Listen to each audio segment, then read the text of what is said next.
kindly given his time to talk to us today. Over to you, Dr. Rao. Thank you very much. Can you hear me? Yes. I'm just trying to work out how to make my screen into a what do you call it? A can you see it? You can presumably you can see the presentation. Yeah, Dr. Yes. Rao, I wonder if you scroll up to view on your menu bar. Yeah. And if you click on that, oh, hang on, sorry, bear with me. If you go to slideshow. Okay. And then from beginning. Oh, brilliant. Okay, right. So can you? So you didn't can put that together yourself. Okay, so you can see that. Hopefully you can all see that. Thank you very much for allowing me to present today. And I think that one of the things I want to get across with my presentation is not all about treatment. It can also be about prevention as well. And I think that's where alcohol comes to the fore. Before I begin, very quickly, I know that there's limited time, but I just wanted to thank both Dr. Tomstall and Dr. Krishnan for really supporting me in for the last 10 years in my career, particularly with regard to just keeping it going, examining the link between alcohol, not just in dementia, but just in harm and health in general. So let's get started. If I can. So I don't know if any of you know who this is. This is the late Professor Griffith Edwards, who was the founder, one of the founders really of addiction psychiatry. He actually coined the term. Oh God. He actually coined the term alcohol dependence syndrome. And I think it's important that people recognize his contribution because this is 50 years ago, it's over 50 years ago now, he launched this incredible quote that the reason why they then didn't see people in their services is not because older people have gone back to drinking at levels that wouldn't put them at harm and then therefore in contact with addiction services, or because they had got the treatment that they need. It was simply because they didn't live long enough. And that is a really important point to make because now we're in a completely different situation with regard to longevity. And of course, I really hope that, I know that the sort of public health and other psychiatrists who are probably a lot younger than me may not know who this is, but this is Professor Sir Martin Roth, the first president of the Royal College of Psychiatrists in 1971. And I just found this, I've been giving these sort of presentations for about 15 years or more. And I found this about 5, 6 years ago, and I started putting it in all my talks because it's incredibly insightful what Professor Roth had to offer in terms of his observations. So this is probably on a home visit.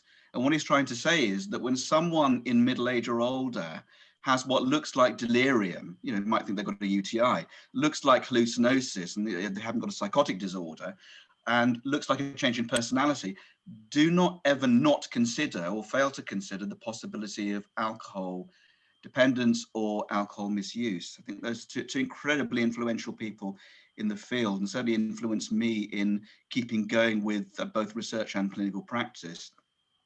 Now, of course, there's a double-edged, there are two sides to this argument. One is that there's absolutely no link between alcohol and dementia at all. On the other hand, that alcohol is what the NHS, well, what the media characteristically call in all their stories a time bomb or tip of the iceberg. Well, that's the only thing that sells stories, as you know. And I contributed towards this. I just wanted to raise awareness. This is some 6 years ago with The Guardian, and of course the Daily Mail does decide on occasions to publish a contrary view. And I think I've done a reasonably good job in linking up the Daily Mail journalists in changing their tune over the last couple of years, and they're making more both journalistic and sort of evidence-based by providing the data that goes along with alcohol actually being quite a significant risk factor for not just liver damage, but for dementia as well. Now, of course, there will be those people who look at studies and they'll say, well, a glass of wine is good for you, and maybe it might be good for men in their mid-40s or late 40s who've got heart disease. And in that case, as Dr. Jane Marshall told us in our MSc, this is several years ago, that might be the case for people, for middle-aged men who want to stay healthy. In that case, why don't they just take an aspirin? Because in all other respects, the all-cause mortality for drinking on average a unit a day is raised, particularly with things like stroke.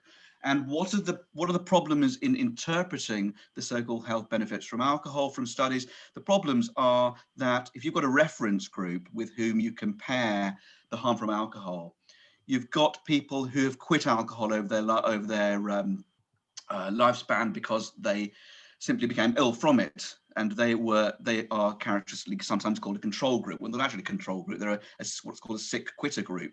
They're still unhealthy from alcohol, but they just haven't been drinking for a long time.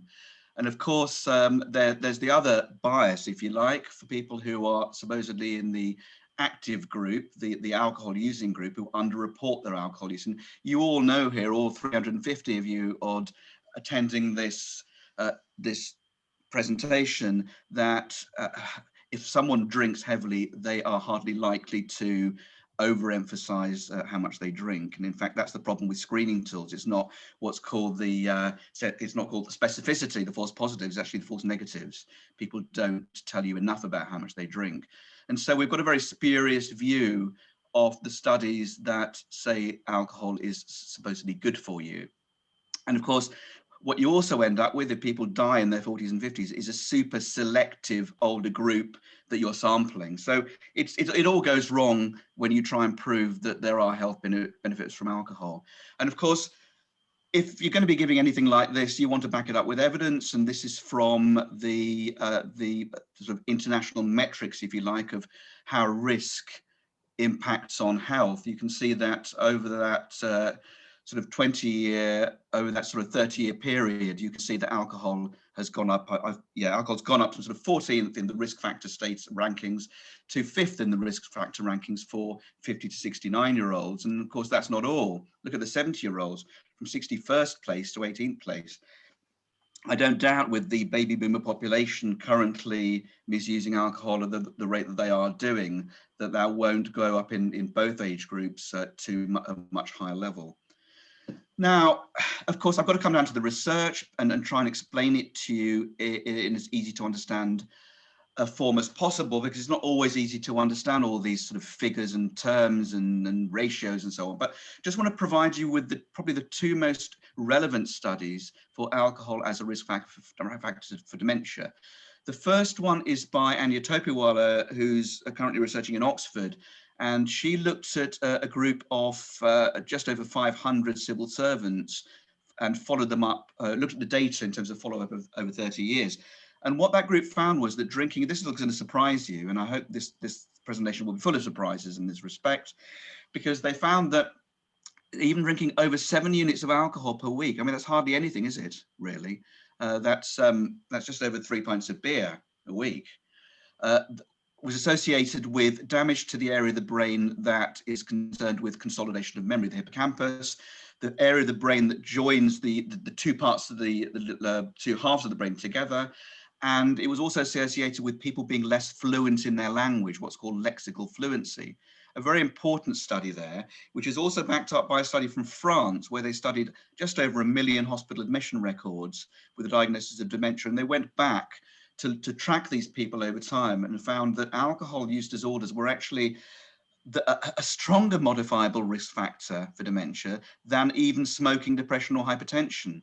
And just to throw in some jargon here, the first study used what's called odds ratios, which means that right at the end of those 30 years, you look at what the risk is in people who've developed dementia. But what the beauty of the Lancet study was that it actually looked at what's called hazard ratios. Now, hazard ratios are used a lot in survival research, but they're also used in research that looks at the development of disorders or disease or conditions like dementia over time.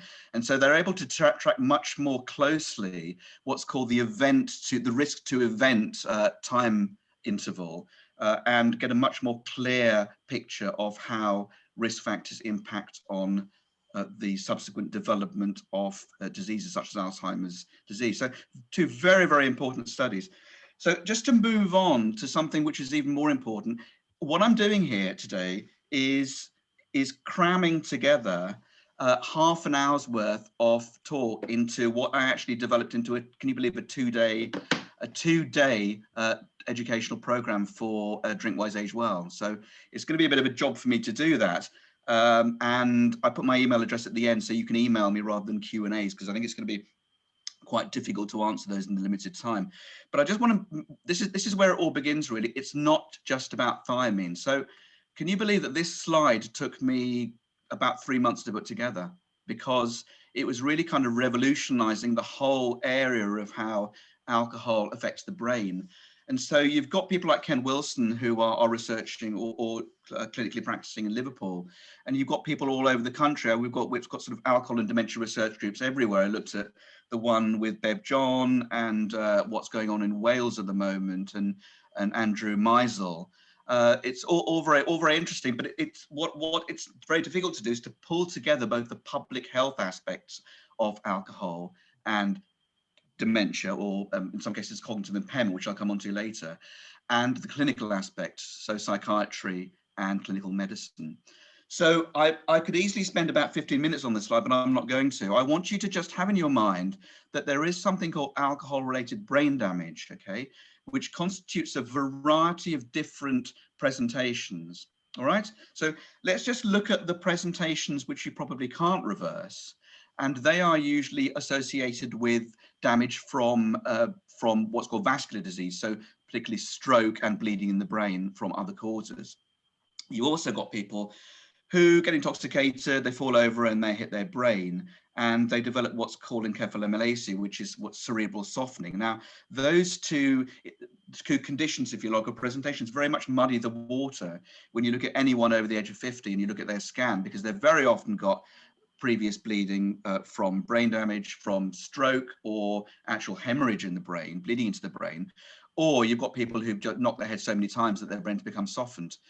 Well, we can't do much about that, but what we can do something about is the alcohol-related cognitive impairment aspect, which is why I think it's much more important for us as psychiatrists to be concentrating on that and to talk about that rather than ARBD as a whole. So within that, won't spend too much time on this slide, you've got alcohol-related cognitive impairment in the form of Korsakov's, which is a pure memory disorder, and Wernicke's encephalopathy, again, a pure memory disorder, and both indirectly associated with damage from severe thiamine deficiency. And in the middle there, you've got something called alcohol-related dementia, which is, as you'll come to see in a minute, very, very different from other forms of dementia. We know that a lot of different factors modify it, like your genes and things that go on in your blood. So just to give you an example, people who have hepatic encephalopathy, end-stage liver failure, the ammonia, as an example, does cause further direct damage to the brain. And the result of that direct damage to the brain is that you get the sheath around the brain cells being damaged, so it can't conduct the impulses that we need to be able to think clearly and process information, and the nerve cells also die. So it's a very, very complicated picture. And as I say, it took me a long, long time to link together public health, clinical practice, imaging, you name it. I had to look at it, pathology, etc. A quick whistle-stop tour through these different forms. So Wernicke's encephalopathy, as many of you may know, is a sort of what's called a classic triad, where you present acutely with difficulty in moving your eye muscles. So you get double vision. You often get this, what's called the flickering of the eyes from side to side when you try and look in one direction, and that's called nystagmus. And difficult gait disturbance or ataxia, which means you can't walk properly. And the funny thing is, you come into casualty in the middle of the night and you're staggering and you're slurred. Someone's not going to look for Wernicke's encephalopathy. They're going to dry you out in casualty overnight. And so I think a huge amount of this is missed. Plus the fact that the altered mental state that you're supposed to look for occurs in a large proportion of people in the absence of any other kind of what's called neurological signs. And that's the 20% of people I've mentioned above. So it's not 100%. A very small number of people with Wernicke's are actually detected. And that is very worrying. Korsakov syndrome, of course, another important component. Repeated episodes of Wernicke's encephalopathy can lead to much more permanent brain damage. Again, purely as a presentation with memory disturbance, where you get both difficulty in learning new information and difficulty in remembering previous information, which differs in a way from Alzheimer's disease, because with Korsakov's you can actually get periods of several years where you can't remember anything, and because you've got insight into that, you often confabulate to make up the memories, as opposed to say Alzheimer's disease, where you probably won't have the insights to be able to appreciate that you've got that memory disturbance. Okay, and so what's alcohol-related dementia? Now, I just want to correct that. If anybody's got access to Bev and Andrew, and I think there are a couple other people on that. I looked at the webinar from October, or was it December? Everybody gets this wrong. When Ken Wilson started talking about this and presenting all over the country, he kept quoting the American standard drinks and not the equivalent British units. So everyone says 35 units and 28 units for men and women. It's not. It's 35 standard drinks, which is 1.75 UK units. All right, so just be clear here, it's 60 units for men and 50 units for women. It's one of those things that gets banded around. People still think of it as 35 and 28, okay? Because I think those are probably the limits for what used to be called harmful drinking, okay? With alcohol-related dementia, it has to have occurred within 3 years, a bit like vascular dementia or Lewy body dementia. There has to be a time limit association between the dementia and the period of alcohol use. And big surprise here, when I first presented this to the British Psychological Society 10 years ago, everyone was sort of was aghast to think that anything could be reversible. But beyond reasonable doubt, I can tell you at this presentation that a large number of people who have so-called alcohol-related dementia, in other words, they have global impairment, they have functional impairment, but on abstinence, they either stabilize out very often, more times than not, but they actually start to improve and reverse some of their cognitive and functional abilities. And that left everyone thinking, am I actually talking nonsense? Well, I'm not, because this has been proved from imaging studies and from clinical studies, and I'm actually seeing it in my own clinical practice. Okay.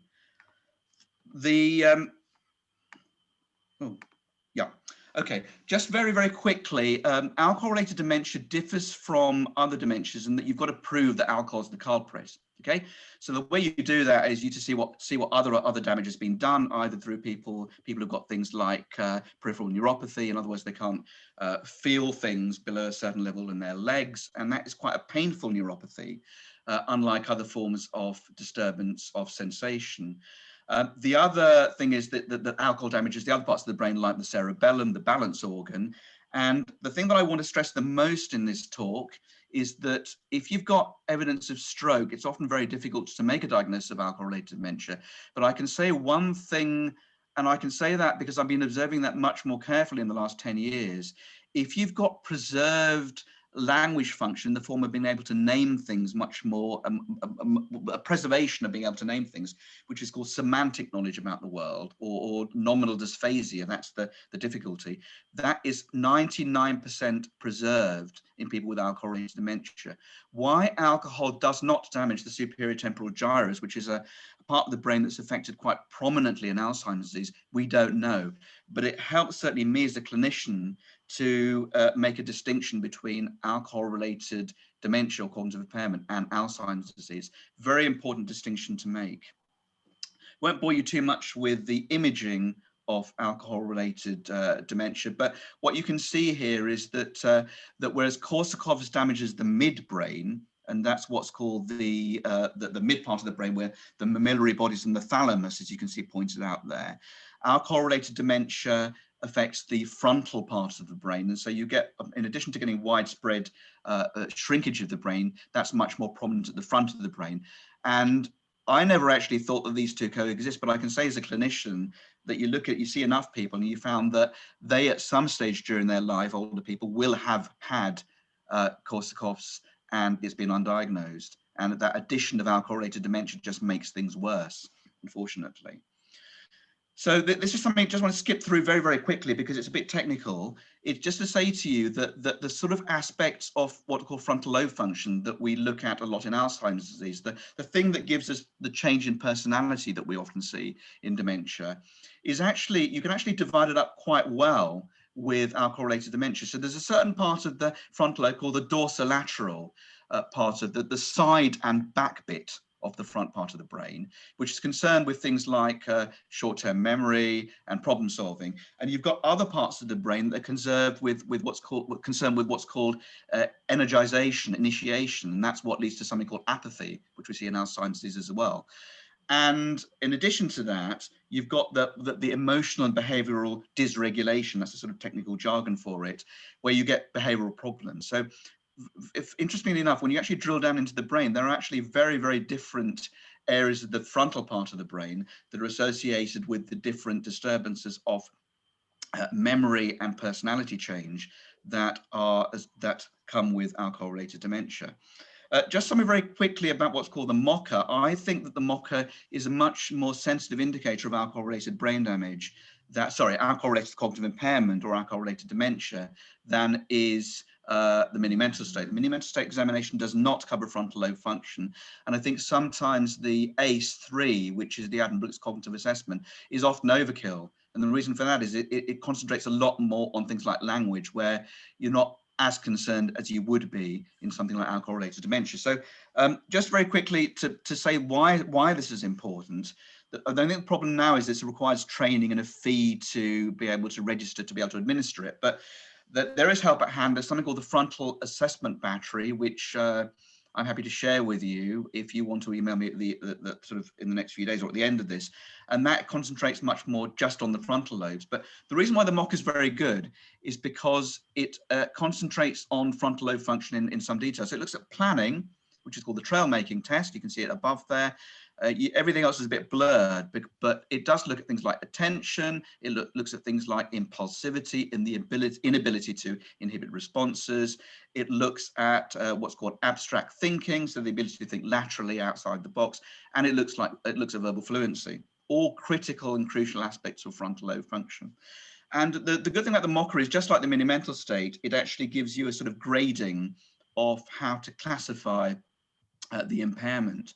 And just in case you don't believe me, or I'm not saying that you don't, but I always like to have an evidence base. This is probably the only study that has been done that has assessed the MOCA on people who have taken part in an alcohol treatment program, and you've looked at them before and after the treatment. So it's 179 people in France who attended an alcohol treatment center. There was a significant improvement in MOCA score. Okay, there was a significant number of people who had improved, so a greater number of people with unimpaired function, and a fewer percentage of people with impaired cognitive impairment. Really important data to have to hand. That's not all. I mean, being a clinician, I just don't want to be looking at brain scans and looking at pathology and looking at things that only people in labs might be studying, or epidemiologists might be studying. I want to look at the real world. These are actually the outcomes 1 to 2 years after abstinence for people who had stopped drinking in the much milder stages of their cognitive impairment. 25% of people were living in the community. Well, more than 25% of people were still living in the community with various degrees of support.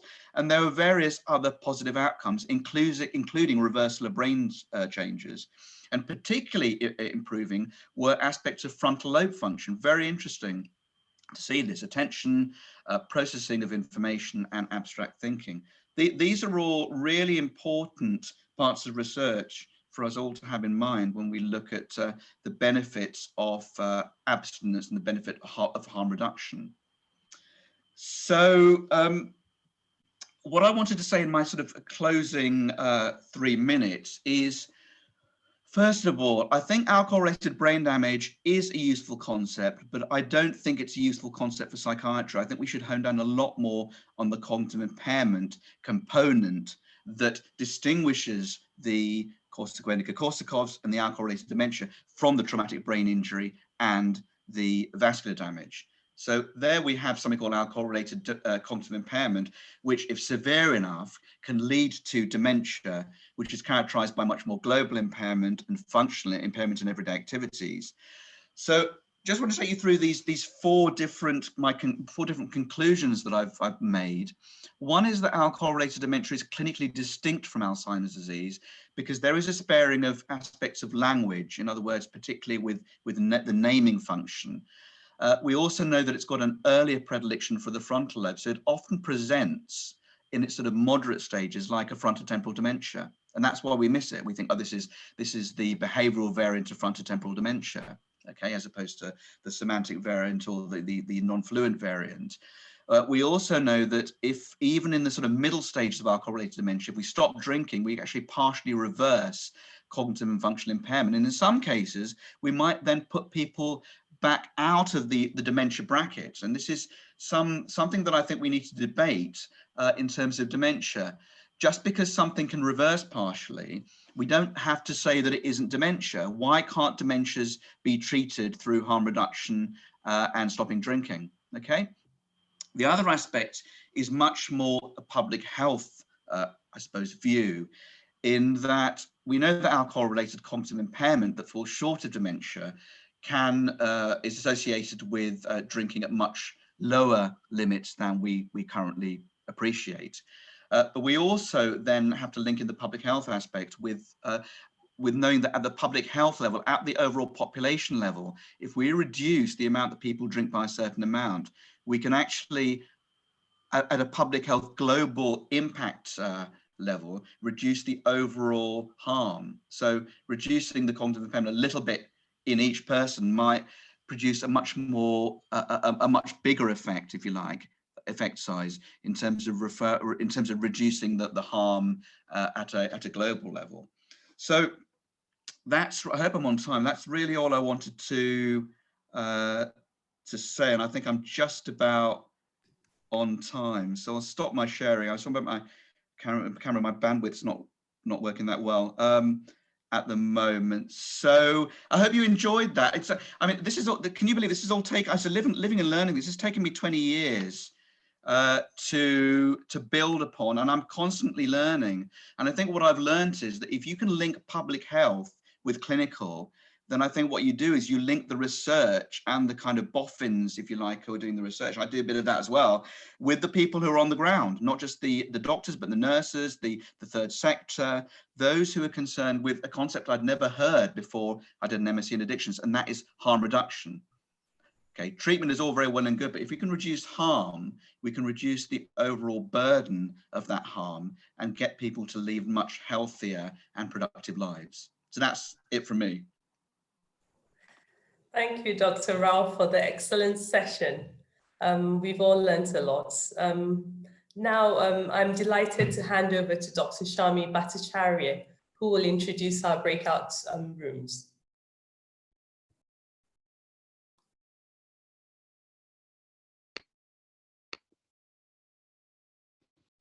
Thank you, Chinezi. The morning session was really interesting, wasn't it? Yes, good afternoon, everyone. I'm Shami Bhattacharya. I'm an old age psychiatrist and clinical lead for older people services in Betsy Cadwaladar. Some of you may know me. I'm really delighted to introduce this round of the breakout.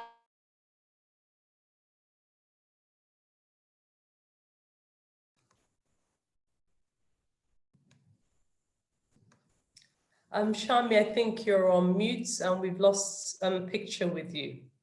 Are you still there with us?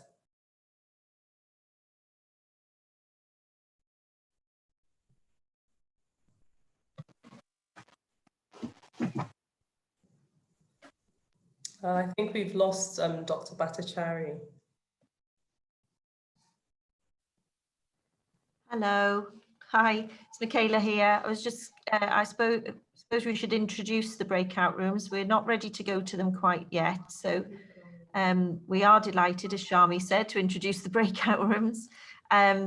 We have 9 of them, various presentations, and you should have already chosen your breakout room that was on a summary, and our events team has been allocating them. So we have the breakout rooms up on the screen today. So we have our castles across Wales. They're all, oh, Shami's back. I can hand back over to Shami. She's just cancelled it. Are you there, Shami? We can't hear you.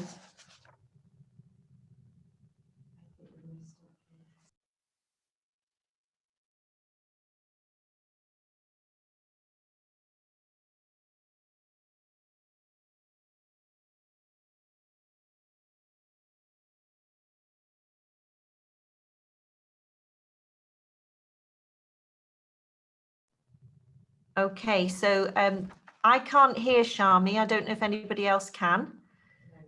So people are moving now, I think, into their breakout rooms. Did Yes. that Yeah. could we be put back into Harlock, please? All right, so yes. Sorry, Michaela, and Raglan as well. And Pen, Michaela. And Conway as well. They've all And Chapstow. I think they've all disappeared. I was just about to join one and it disappeared off the screen. Okay, we're gonna. I think I was in Powys and I come back to the main one. Okay. No, sorry. All the breakout rooms have now been reopened. So you should be able to go off to your rooms now. Thank you. Thank you, Sue. Apologies. So the breakout rooms will be recorded and you have a facilitator in the room to help you through the session. So I hope we all get there, okay? And you'll be moved. If you haven't chosen from the email that was sent yesterday for those people who had technical difficulties yesterday, they chose their room and they've been allocated the room already. For other people, can you just open your breakout rooms and choose which one you want to go to? Michaela, there's nothing coming up on screen. Sue, there's nothing coming up on screen to allow us to choose. Your breakout room function. Somebody's opened them and I can't do anything with them now. But, oh my God. Okay. No well, worries. it's 20 minutes, but I changed to 35, so whoever's put them back in again didn't change. How do we choose now, please? Okay, if you could just hang with us for 5 minutes. We're just trying to solve that technical problem again. Thank you. Thank you. Get a cup of tea. Yeah, go and get a cup of tea and then come back just for 2 minutes while we try and solve the technical glitch again.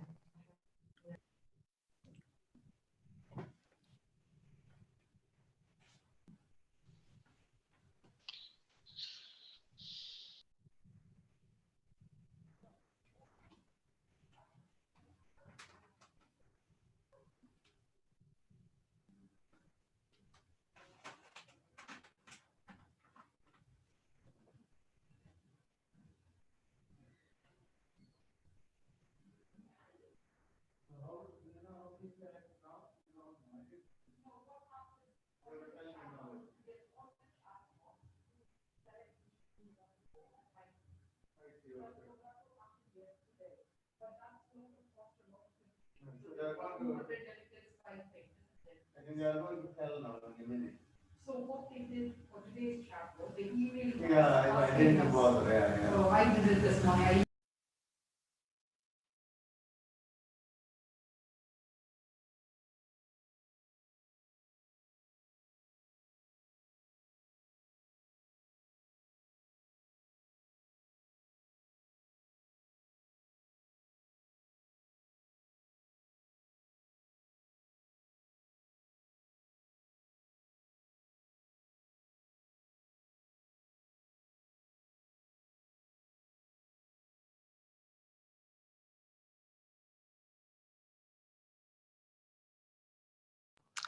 Hello, the breakout room function is now working. So if you want to open up the breakout rooms, it's at the bottom of your screen, the 4 little boxes that says breakout rooms. When you open it, you can see which room to join. Click on the join button and it will take you to the room. Thank you.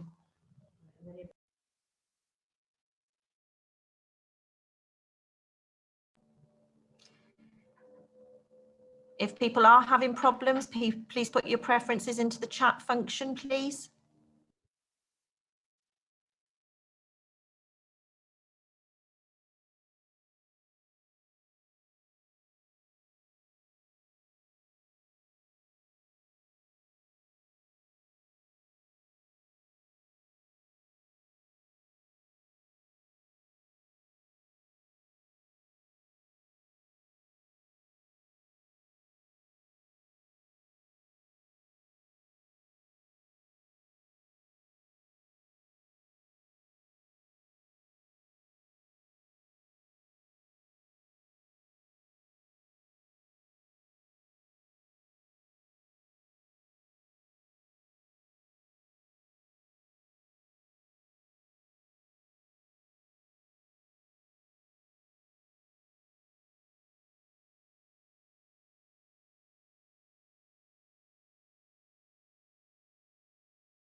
Hello?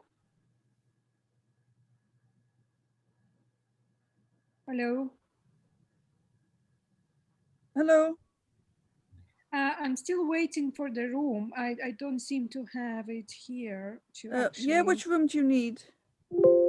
So it would be Momaris, please. No problem. I'll get you moved in. Sorry? We'll just move you now. No problem. Thank you so much. Is anybody else waiting for a room? Yes, please. Okay, so if you're waiting for a room, if you'd like to pop what room you'd like into the chat, we can move you there. Oh, you have you? Yeah. Okay, no worries. Your Maris, please. Okay. Thank you. No problem. Thank you.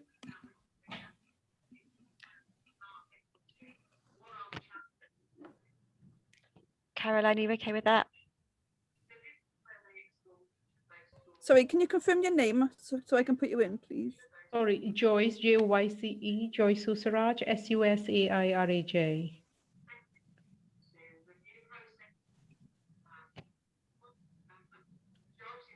Okay, I've added you to Bomaris. Lovely. Thank you very much. Is anybody else waiting for a room?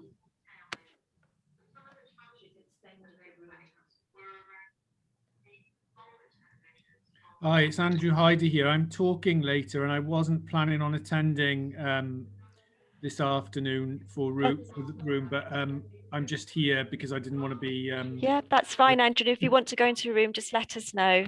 Okay, thank you.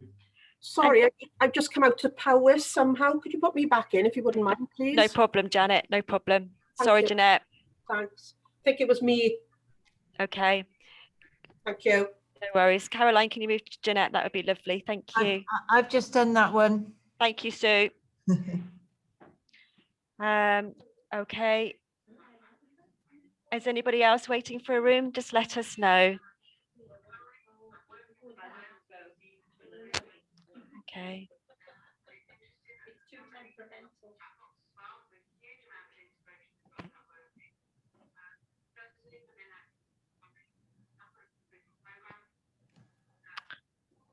Okay.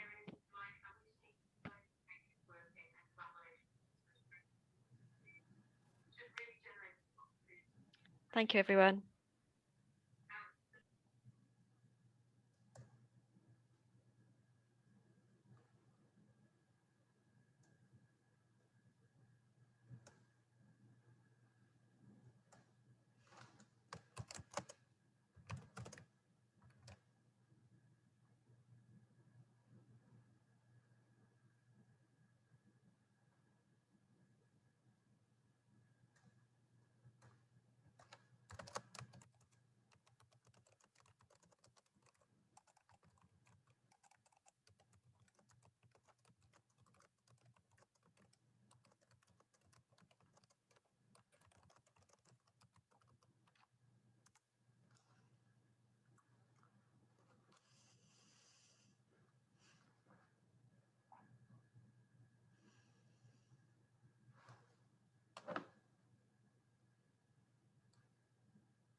If anybody's struggling to get into a room, if you could just let us know, we'll be able to move you.